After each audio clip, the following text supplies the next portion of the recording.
buenas tardes a todos. Es un placer estar con vosotros en este webinar sobre la norma ISO PAS 45005. Mi nombre es Raquel Samartín y soy responsable por el área de negocio y de certificación en el grupo APCER y me acompaña en esta sesión de trabajo Ángela Bajo, Business Developer del grupo APCER. Hola Ángel. Hola Raquel, buenas tardes a todos. Buenos días para aquellos que todavía no han comido, que sabemos que hay algunos asistentes desde América Latina. Bienvenidos todos y esperamos pasar un buen rato juntos. Efectivamente, Ángel, tenemos compañeros que nos están acompañando desde el otro lado del océano. Un saludo especial para ellos. Todavía es de día por la mañana. Y, en fin, me gustaría recordar las reglas aquí del funcionamiento de este webinar y deciros que podéis colocar las preguntas que os vayan surgiendo a lo largo de la sesión.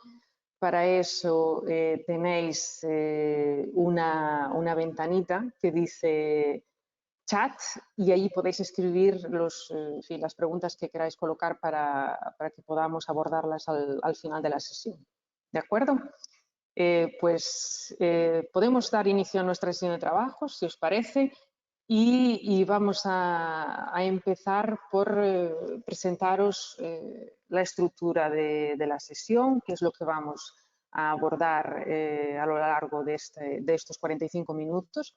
Vamos a comenzar con una introducción sobre la norma, sobre la ISO PAS 45005. Recorreremos, haremos una pequeña introducción sobre cómo surge esta norma y cuáles son los objetivos generales. Pasaremos al campo de aplicación, qué tipo de organizaciones pueden beneficiarse de la implantación de esta norma y de su certificación.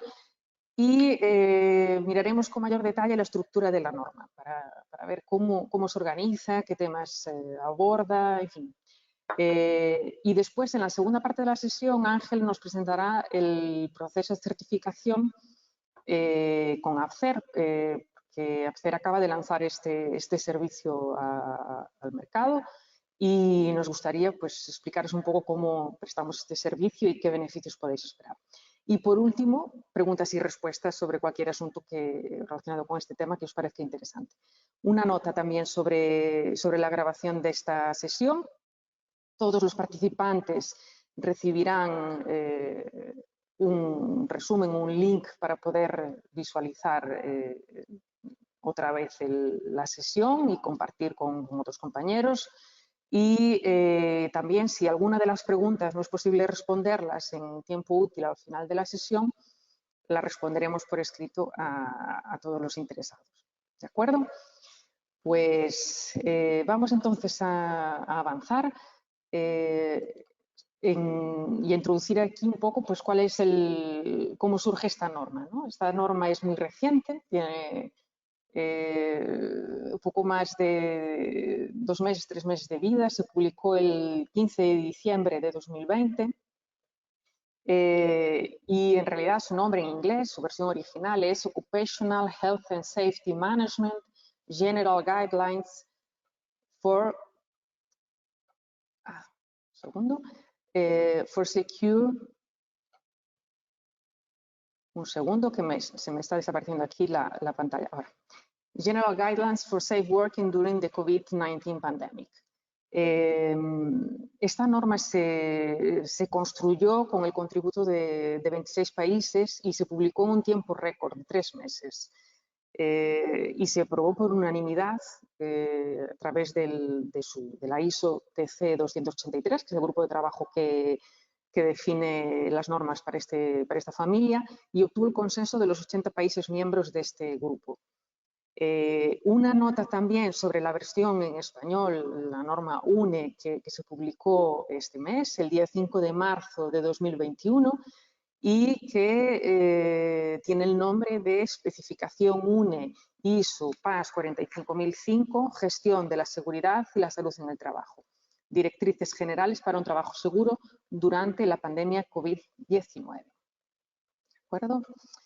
Bien, sabemos que este contexto en el que estamos viviendo nos obliga a todas las organizaciones a encontrar formas de trabajar, pues evitando desplazamientos, encontrando mecanismos para reducir al máximo los contactos y posibles contagios, y esto nos obliga a encontrar formas de trabajo nuevas. También, obviamente, que cada país, cada autoridad de cada país define reglas que tenemos que cumplir. El coronavirus no está en la misma fase en todos los países en los que está presente, obviamente, y por lo tanto aquí esta norma en fondo nos va a orientar para incorporar esas buenas prácticas que son transversales, que se pueden aplicar en cualquier organización y que nos van a ayudar a gestionar todos los riesgos derivados del coronavirus y en relación a la protección de todos los trabajadores.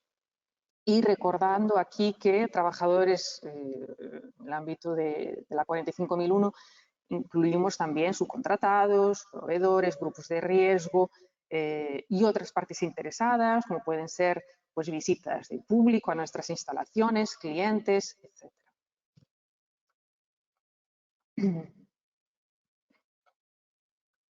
Esta norma, como imagino que ya es de conocimiento de los participantes, es complementaria a la ISO 45001 y su implantación y también evaluación por un organismo de certificación como ACCER puede ser integrada con otros sistemas de gestión. O sea, podemos aquí tener sinergias con otros mecanismos y otros sistemas de gestión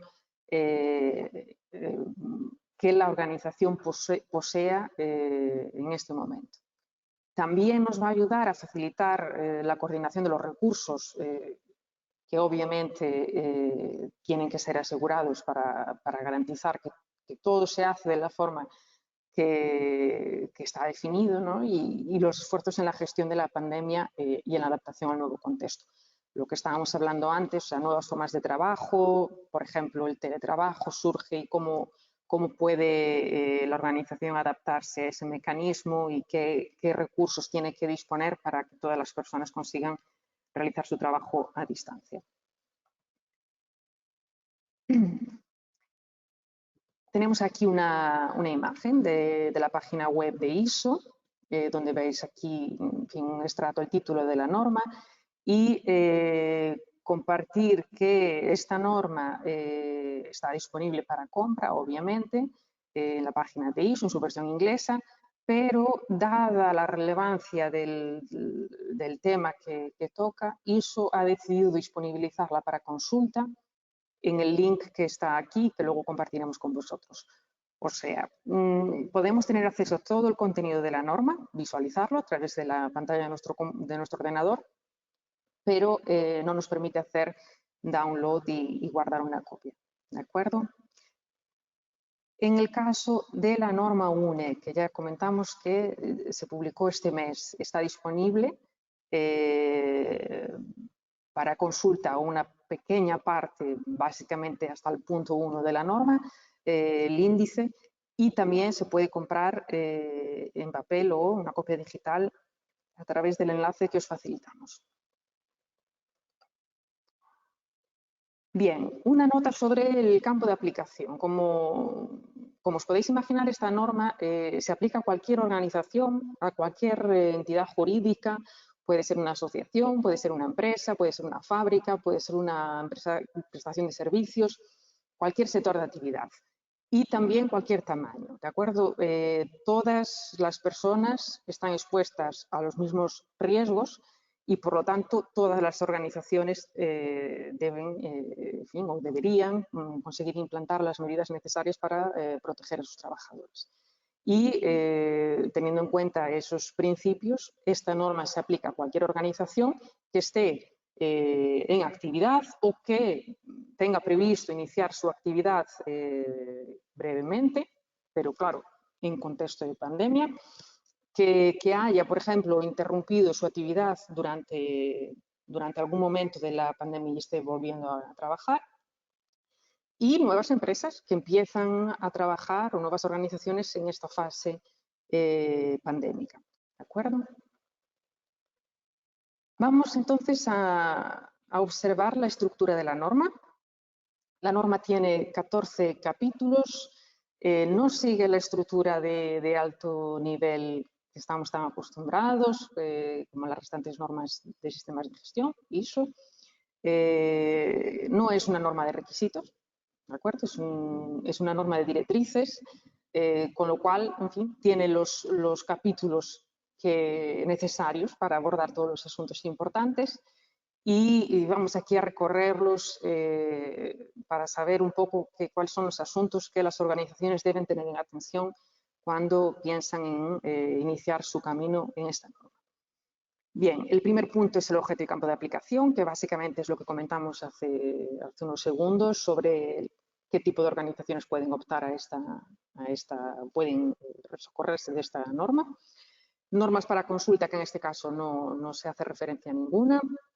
Términos y definiciones, y aquí, en fin, por curiosidad, compartir algunos de los términos que se introducen o clarificaciones a los términos que ya son utilizados en otras normas. Por ejemplo, la cuestión del local de trabajo, que puede ser la casa de un trabajador o puede ser la casa de otras personas, por ejemplo, instalaciones del cliente.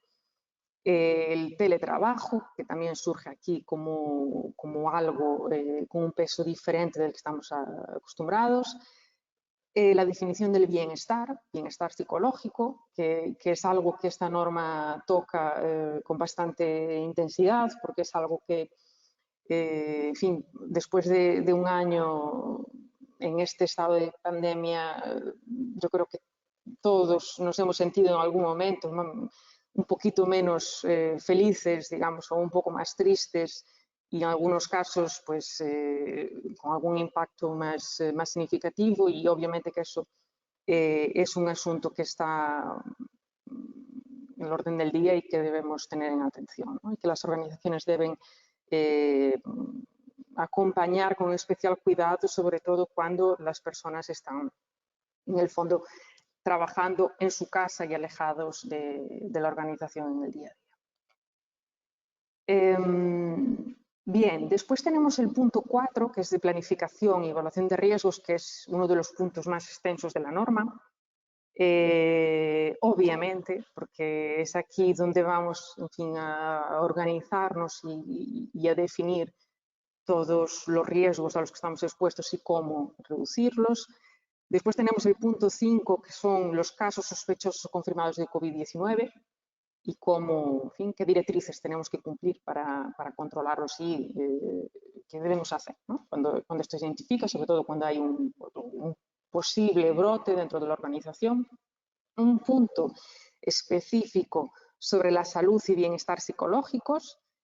Un punto específico sobre la inclusión, y aquí teniendo en cuenta necesidades diferentes que pueden existir por algún colectivo de trabajadores o por algún trabajador en particular, y esto es algo muy interesante. Existe un capítulo específico de la norma para abordar este asunto.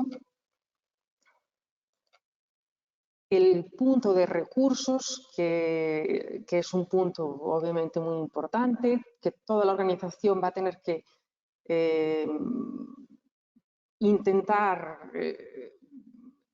proporcionar todos los recursos necesarios, por ejemplo, para cambiar alguna metodología de trabajo, para conseguir, por ejemplo, definir horarios diferentes, si no podemos trabajar todos en el mismo espacio, ¿no? Tenemos que limitar el número de personas.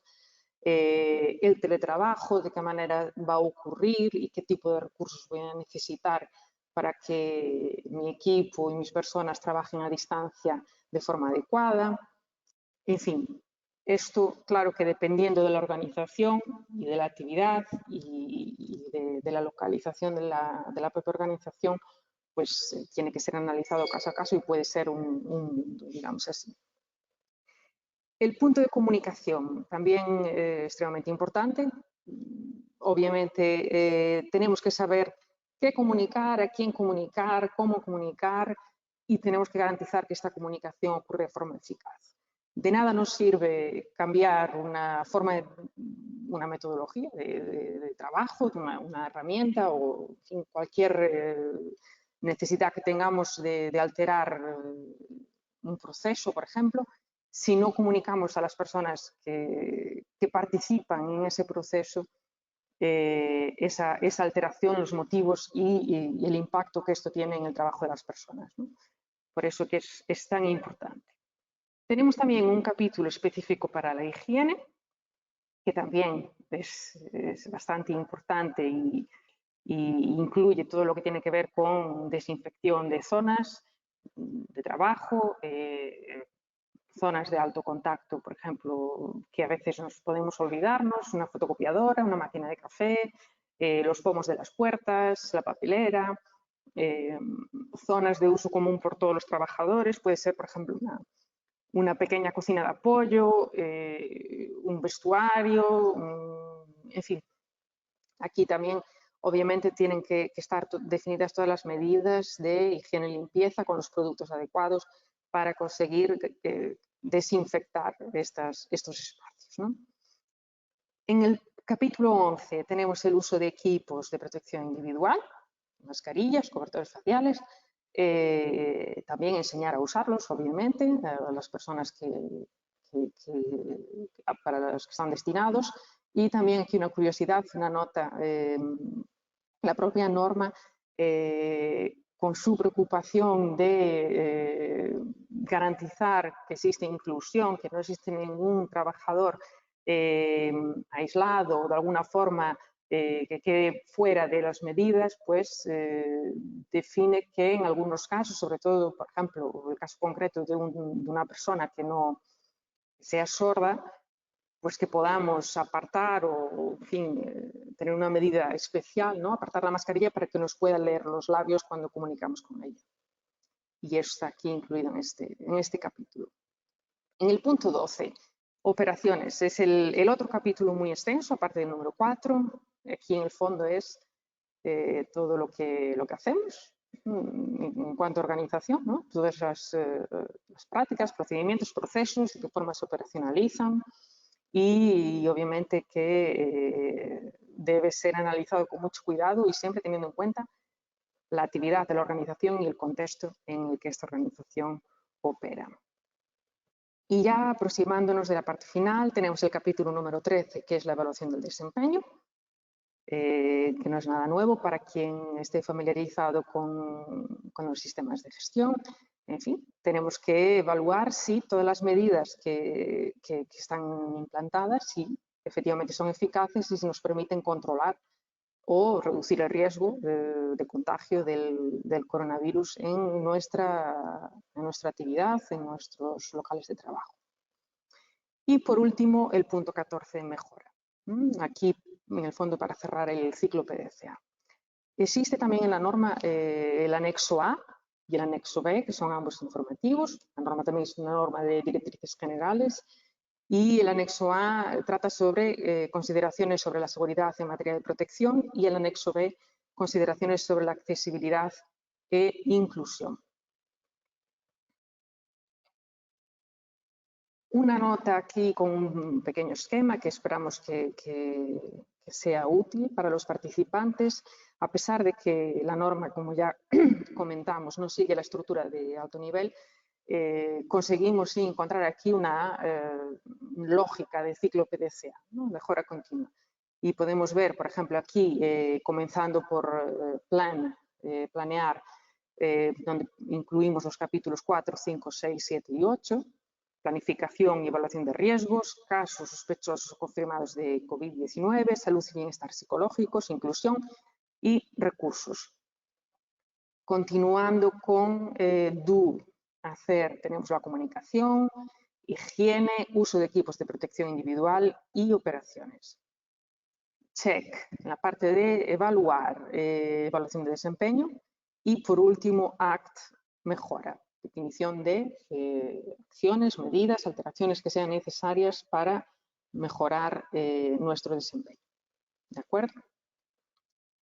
Bien, y ahora podemos avanzar y le voy a pedir a Ángel que se una a nosotros en esta parte del webinar y que nos explique un poco cómo es esta certificación con AppCER y qué es lo que un cliente de AppCER puede esperar en este producto ISO PAS 45005. Muy bien, claro que sí, Raquel. Bien, antes de comenzar esta pequeña explicación, me gustaría deciros que no estoy diseñado genéticamente para resumir. Pido disculpas de antemano.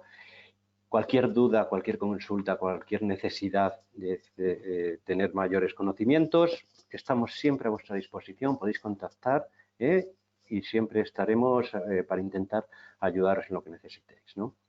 Entonces, como nos ha expuesto Raquel, la norma ISO PAS 45005 es una norma de directrices, no es de sistemas de gestión. Ahora bien, está emitida y está diseñada desde ISO, ¿no? Entonces, sí que podemos apreciar la filosofía ISO a lo largo de toda la norma, ¿no? Sigue algún paralelismo, pero bien es cierto que tiene algunas diferencias que podemos ver aquí en el proceso de certificación. Nosotros desde AppCER lo que queremos es colaborar con las organizaciones a obtener esta certificación y sobre todo ayudarles en la mejora continua, ¿no? Alineados con lo que ISO nos está indicando. De forma que el proceso inicial, como nos ha explicado Raquel, recoge muchísima información prácticamente en tiempo real que se va incorporando a los sistemas de gestión. Pues aquí esta norma nos va a definir unas buenas prácticas, nos va a sistematizar para conseguir de una forma sistémica llevar a cabo todo este proceso, ¿no? Entonces, el inicio, como no puede ser de otra manera, desde AppCER pensamos que en una conversación con el cliente es la mejor forma de conocernos, conocer un poco su actividad, conocer sus preocupaciones, sus localizaciones, punto de situación en el que se encuentra. Y solo después de tener esa información y ese conocimiento del cliente es cuando podremos dedicarnos a trabajar en conjunto, a colaborar con él y diseñaremos una propuesta técnico-comercial, si lo desea, para acompañarle en todo este proceso, desde que presenta algún tipo de inquietud o de curiosidad por la norma, nosotros estaremos dispuestos a acompañarle en todo este camino, ¿no? Una vez que desde AppCER conocemos a la organización que pretende ser certificada, iniciamos ya el proceso siguiente a la propuesta técnico-económica que ha aceptado el cliente, que nos ha aceptado, y ya empezamos con el pedido de la certificación. Nosotros en este momento vamos a nominar dentro de nuestros recursos, tenemos a personas dedicadas, que va a ser una persona, un contacto con AppCER directo, que va a tener la posibilidad de colocar cualquier cuestión técnica, cualquier cuestión administrativa, cualquier duda. Esta persona, que nosotros lo denominamos Technical Manager, es la persona que le va a responder a todas y cada una de las dudas, ¿no? Entonces, este Technical Manager va a conseguir acompañar y dirigir al cliente a lo largo de todo este proceso. Tras el pedido de certificación, que al final no deja de ser una cuestión interna administrativa en el cual vamos formalizando aquellas cuestiones iniciales que decíamos de una conversación, conociendo la empresa, bueno, pues ya vamos a tener formalmente ese conocimiento a través de alguna documentación que forma parte del expediente del cliente, y es cuando empezamos ya con la instrucción del proceso, ¿no? El técnico es la persona encargada de identificar el auditor que va a proceder a hacer esta verificación, va a ser el mejor recurso disponible y que tengamos para poder ayudar a este cliente, va a conocer las actividades desarrolladas, va a conocer técnicamente el proceso y, dado el caso, conocerá también otros referenciales, ¿no? Una vez que hemos identificado al auditor, pues ya nos encargamos de planificar la auditoría en una fecha que sea beneficiosa para el cliente y que esté de acuerdo con la agenda del auditor. Y aquí es donde empieza una de las primeras diferencias en los procesos de concesión en los certificados de sistemas de gestión ISO, es que en este caso la auditoría de certificación es de una única fase. La auditoría se realiza en una única fase. No hay dos fases, como en los sistemas de gestión, solo hay una fase. Transcurrido esta auditoría, donde nuestro auditor estará en las instalaciones del cliente revisando todos los procedimientos, las prácticas y las recomendaciones de esta guía, emitirá un informe de auditoría. En el informe de auditoría se va a recoger todas las constataciones, va a recoger todo aquello que la organización está desplegando y lo hace de una forma correcta, adecuada, aquellos aspectos que debe mejorar por la experiencia del auditor y, en la norma y en otras organizaciones que debe mejorar, se indicará. Y con toda esta información y todas estas evidencias, dejaremos el informe para que el cliente pueda analizarlo y pueda dar una respuesta a ese informe. Esta respuesta está abierta, puede alegar cualquier situación que considere que ha mejorado, que va a mejorar o que no puede avanzar. Nosotros estudiaremos todas y cada una de las alegaciones y el conjunto de la documentación generada tanto en la fase de auditoría como la de respuesta del cliente pasaremos a una comisión de decisión. Esta comisión está constituida por expertos de APCER, absolutamente independientes de todo este proceso que hemos dicho. Los implicados en este proceso no forman nunca parte de la comisión de decisión, es una parte ajena a todo el proceso de certificación, apenas hace el estudio y el análisis objetivo del expediente de certificación. Una vez que está en la fase de decisión, este comité emitirá una decisión, pero siempre irá condicionada al mantenimiento de la certificación, si es favorable la decisión de la certificación. Y aquí aparece otra de las diferencias con las certificaciones de sistemas de gestión, y es que la validez del certificado es por 2 años.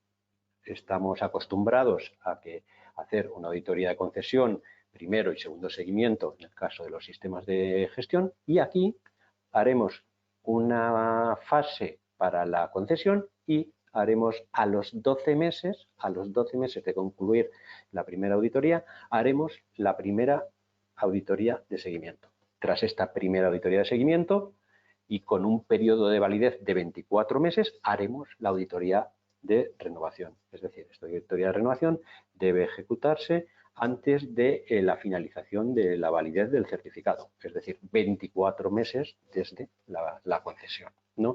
Estas son fundamentalmente las dos grandes diferencias entre la ISO PAS 45005 y los sistemas de gestión a los que estamos habituados. Una auditoría de concesión de una única fase y una validez del certificado por 2 años. Otra de las cuestiones que hemos puesto aquí colgando de esta flecha es la cuestión de que esta auditoría, al ser una auditoría de verificación de acuerdo a una norma específica, no tiene por qué ser coincidente en el tiempo con la 45001, porque es independiente, pero que si coincide por distintas circunstancias, porque al cliente le interesa, porque temporalmente es más favorable, se pueden hacer la 45001 y la 45005, se pueden hacer simultáneas en una misma auditoría combinada. Pero, en forma de resumen, no tiene por qué hacerse de una forma combinada con otros referenciales. La puedes hacer en cualquier momento del ciclo de tus certificaciones, si tienes otro, o si es la primera vez que vas a afrontar la primera certificación, la puedes hacer en cualquier momento. No es necesario que esté condicionada a cualquier otro tipo de auditoría.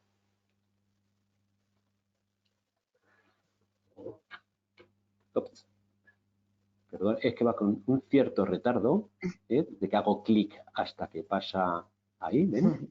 La página, y he pasado 3. del tirón.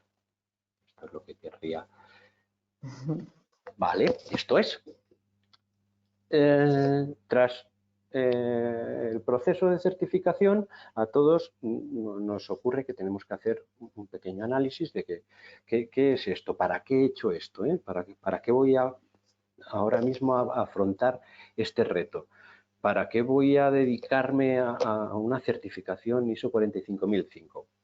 Pues las respuestas tienen que ser, cada uno tiene que encontrar las suyas, pero nosotros lo que podemos decir es que esta es una norma basada en las buenas prácticas, son unas directrices, unas prácticas del conocimiento actual. Recopila todo el conocimiento actual de las actuaciones en materia de seguridad y salud de los trabajadores desde el punto de vista de la COVID-19. Entonces, puede ser una guía interesante para desarrollar unos protocolos que te permitan una planificación específica de la actividad preventiva y puede ser también complementaria a la planificación de la actividad preventiva que tiene ya la empresa, ¿no? Otra de las características de esta ISO PAS 45005 es que en esta ISO nos ofrece ejemplos prácticos para gestionar los riesgos. Esta es una novedad interesante porque no estamos habituados a ver esto en ISO. Entonces, ISO aquí sí que ha hecho un esfuerzo grandísimo, aparte del tiempo de aprobación de esta norma, ha hecho un esfuerzo para presentarnos ejemplos prácticos para gestionar los riesgos. Nos permite planificar las medidas en todos los locales que podamos imaginar.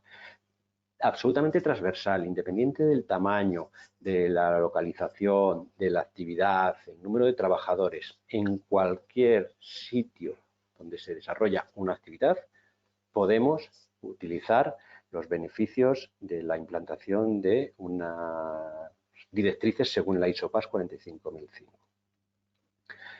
Nos ayuda a comunicar y a gestionar los factores psicosociales.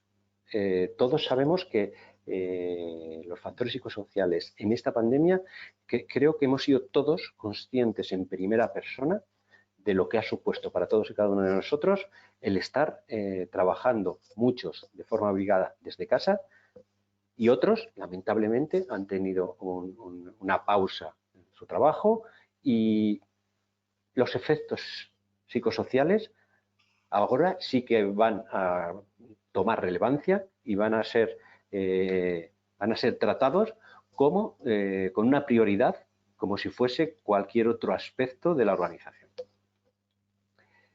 Es fundamental entender cómo se ha desarrollado, cómo hemos llegado hasta aquí, a lo largo ya de un año de pandemia, cómo hemos llegado hasta aquí, y esto nos va a permitir ayudar a gestionar los casos de trabajadores contagiados dentro de nuestra organización y no solo cómo tratar estos casos, sino cómo gestionar a aquellos trabajadores que han estado en contacto con estas personas.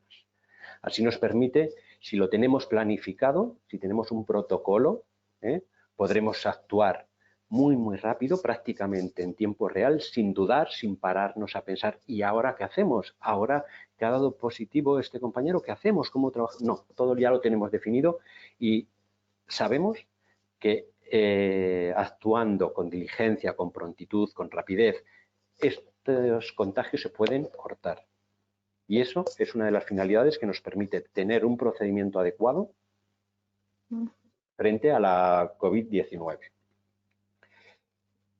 Y una de las cuestiones que a veces necesitamos es comunicar a las personas qué hacemos, por qué lo hacemos y para qué lo hacemos. Entonces, en este caso, todas las partes interesadas, entendiendo desde los propios trabajadores, clientes, subcontratados, proveedores, vecinos, cualquier parte interesada a la que nuestra actividad le ocasiona algún impacto, pues transmitirle que estamos comprometidos con la seguridad y la salud de las personas y que vamos a hacer lo que podamos para conseguir trabajar en un entorno seguro para las personas y para nuestra organización. Y si no estoy equivocado, pues Esto es lo que quería contaros. Ahora es vuestro turno. Si tenéis alguna duda, alguna cuestión que queréis plantear, pues a vuestra disposición quedamos. Muchas gracias, Ángel. Yo he estado aquí acompañando algunas de las preguntas que nos han llegado. Y si te parece, empezamos aquí con una pregunta que nos dice así. ¿Es obligatorio certificarse por esta norma si estás certificado ISO 45001? ¿Quieres responder, Ángel? Sí, claro que sí, como no, encantado. No, no es obligatorio. Esta norma, como todas las normas, aquí hago un recordatorio, todas las normas son de carácter voluntario y esta norma no puede ser de otra manera. No es obligatorio, si estás certificado en ISO 45001, colocar la certificación de la ISO 45005, aunque puede ser un complemento y una ayuda para tu sistema de gestión de la prevención de los riesgos laborales, puede ser un módulo complementario que te ayude a enfocar las actividades preventivas de acuerdo a la crisis de la pandemia COVID-19.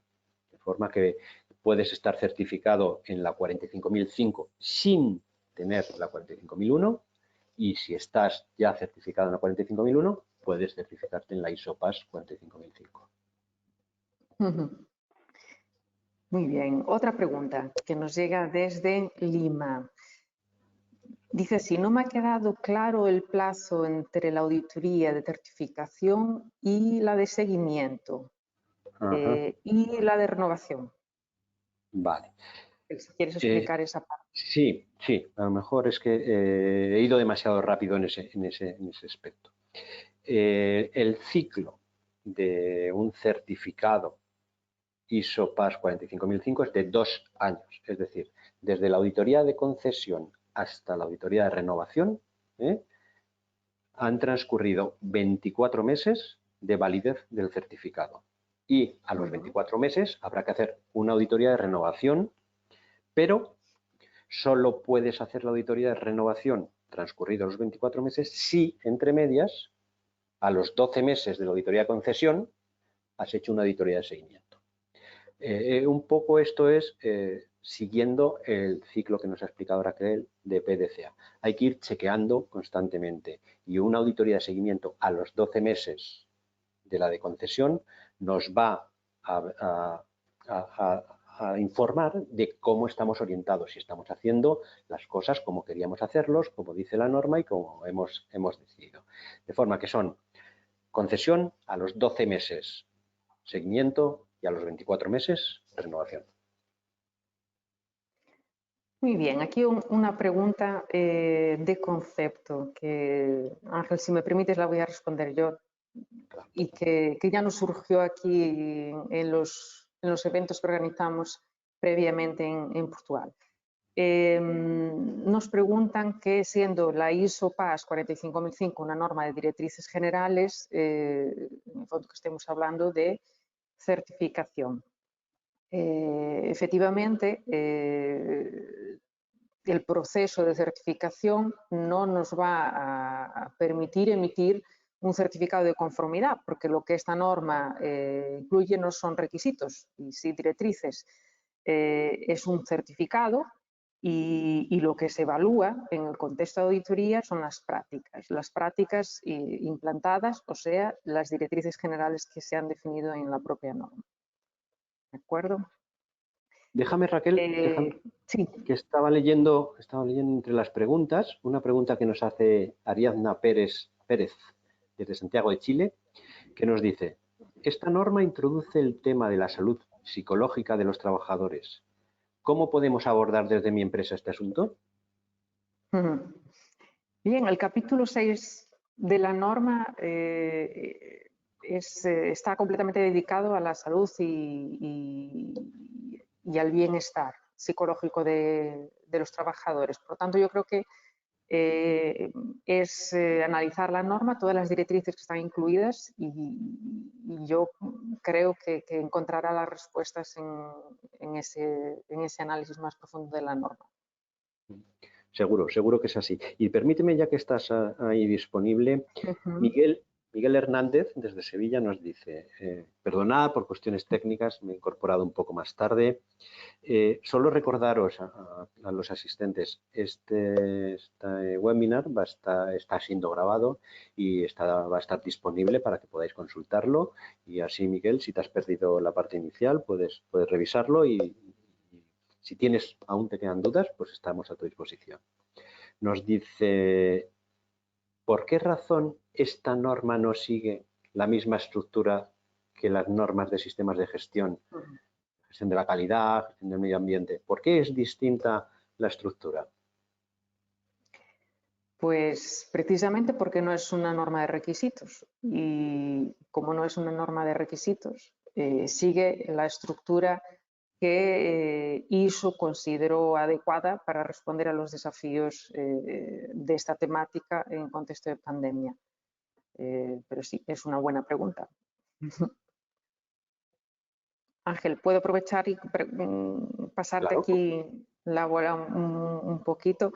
Nos pregunta Esther Pons, ¿cómo podemos obtener la norma?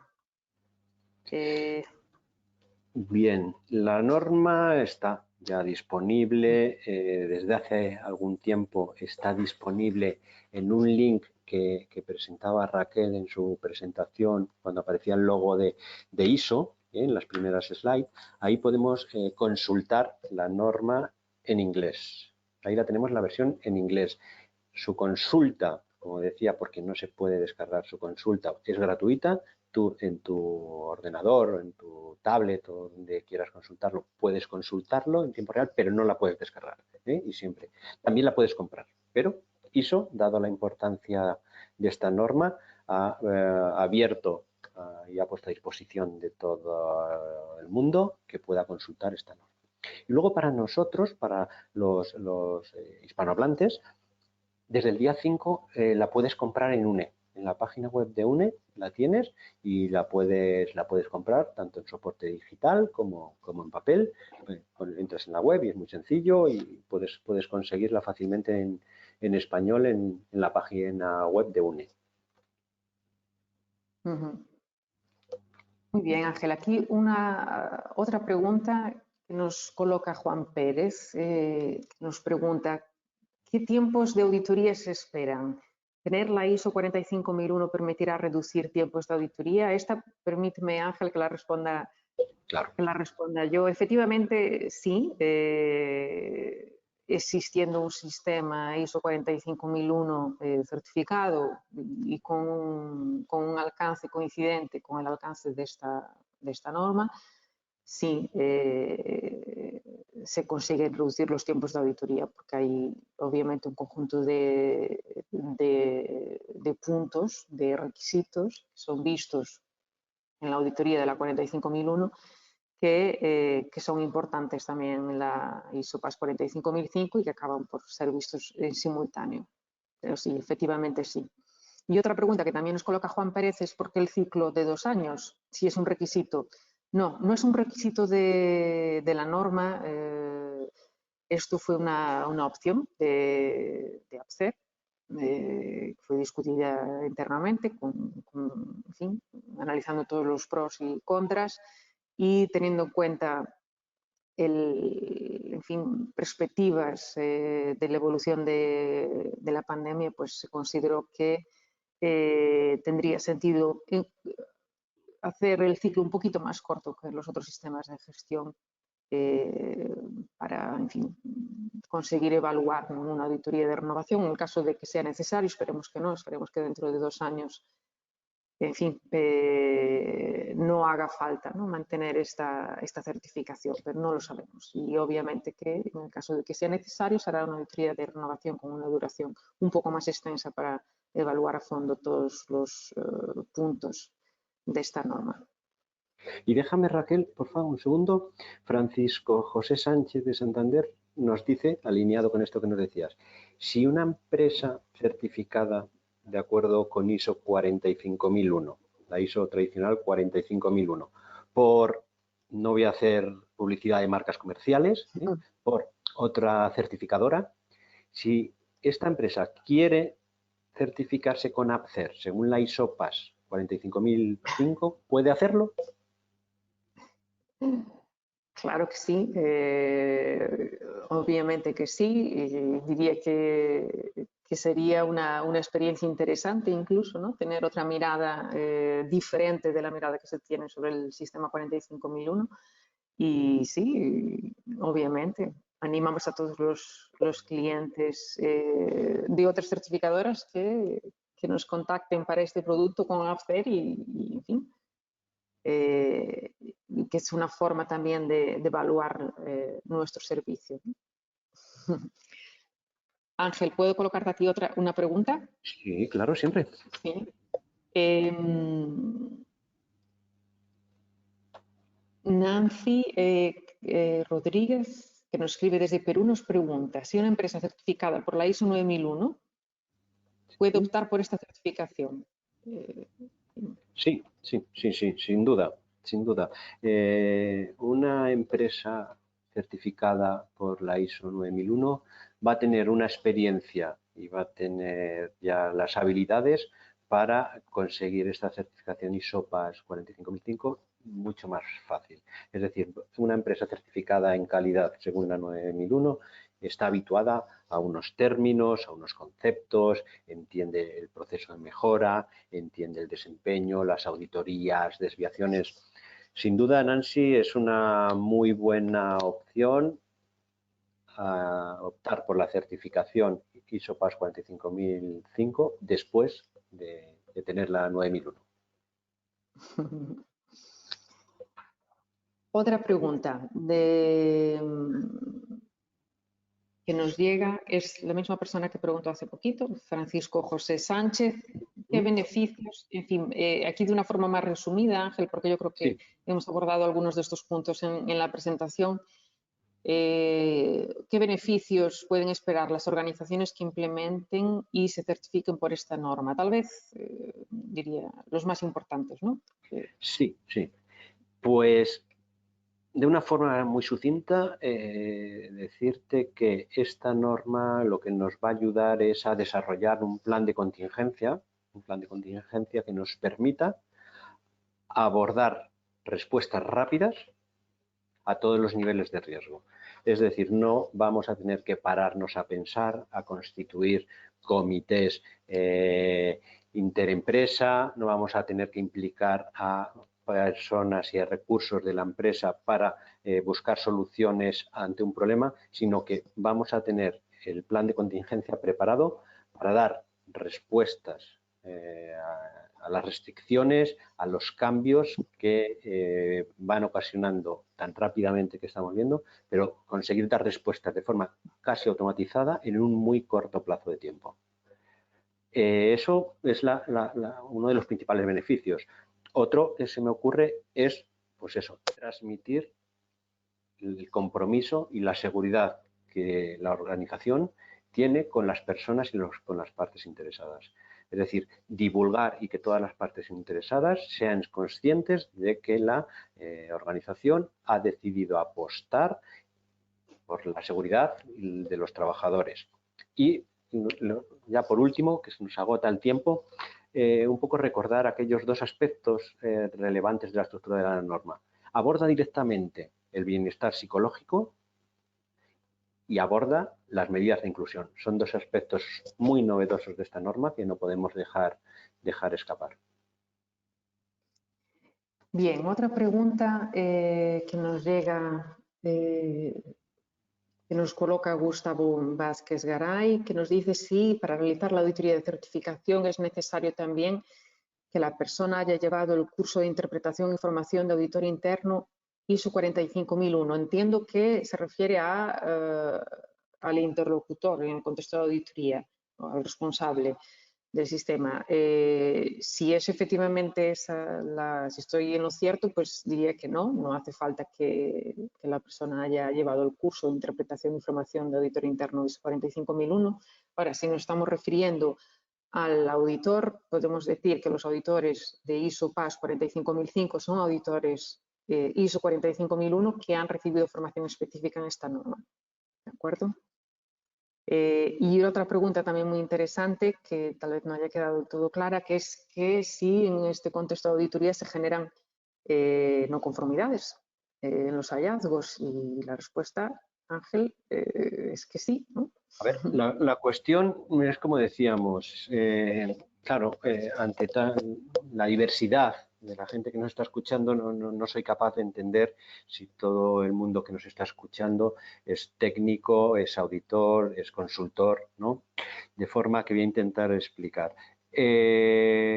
La auditoría, esta auditoría de acuerdo con la ISO 45005, lo que vamos a hacer es seguir los requisitos y verificar que aquellas cuestiones que dice la empresa que está haciendo de acuerdo a los requisitos de la norma, lo están haciendo. Simplemente vamos a acompañar, vamos a colocar unos ojos distintos a los que están habituados a trabajar dentro del sistema, que hay veces que la perspectiva nos permite descubrir algunos aspectos que no habíamos considerado y que pueden generar desviaciones. Entonces, esta perspectiva de imparcialidad, competencia del auditor. El auditor, como decía Raquel, tiene un perfil de prevención de riesgos laborales. Un auditor de ISO 45001 formado para la 45005. Es un auditor que tiene experiencia, conoce bastantes sistemas de gestión y nos puede aportar esa experiencia y esa visión técnica, ¿no? Entonces, aportar una visión desde una tercera parte imparcial, pues puede generar en ocasiones esas desviaciones. Exactamente. Bien, yo creo que estamos ya llegando al final. Tal vez una última pregunta que nos colocan muy directa, que es ¿cuál es el número de días de auditoría que deben considerarse para cada empresa? Ángel, ¿quieres responder? Sí, no hay una respuesta. Entre muchos y pocos. Es decir, como hemos dicho, dentro del proceso de certificación diseñado por APCER, la fase inicial y fundamental es el conocimiento de la empresa y de las necesidades de la empresa. Tenemos que tener en cuenta aspectos varios, ¿no? Como el tamaño, es fundamental. Estamos acostumbrados en España, en nuestra red de empresas, son pymes y micropymes, son organizaciones de 4, 6, 10 personas con un único local. Tenemos también una industria grande.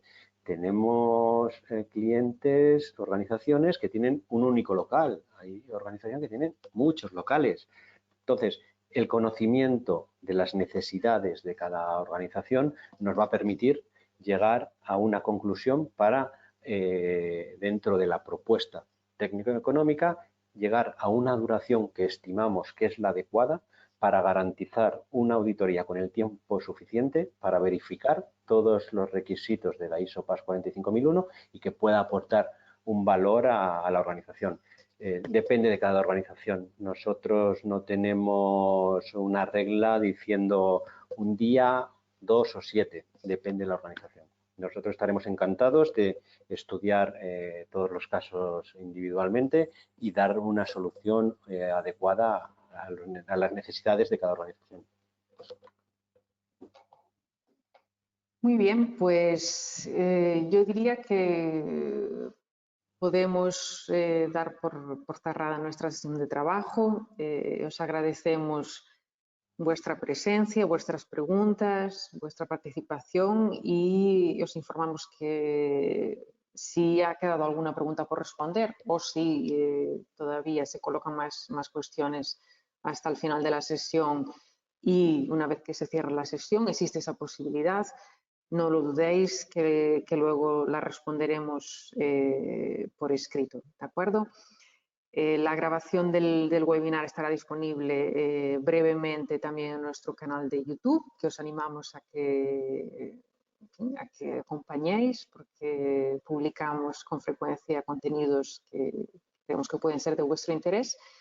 Y nada, y desearos que vaya todo bien en todos los aspectos y sobre todo que pronto podamos encontrarnos físicamente sin pantallas por el medio y sin coronavirus por el medio y en fin, en el el fondo volver un poco a recuperar la vida que teníamos antes de que todo esto empezase. Muchas gracias por vuestra participación. Gracias a todos.